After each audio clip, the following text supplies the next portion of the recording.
ചില കാര്യങ്ങൾ തട്ടിക്കൂട്ടായിട്ട് ഉണ്ടാക്കിയാലും ഭയങ്കര രുചിയായിരിക്കും.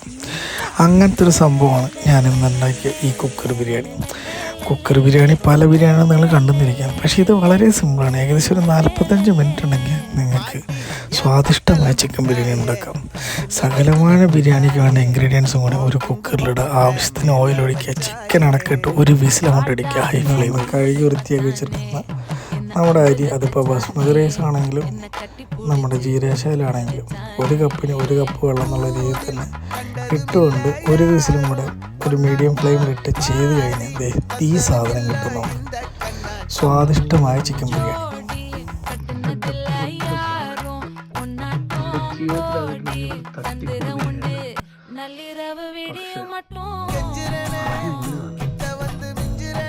അടിപൊളി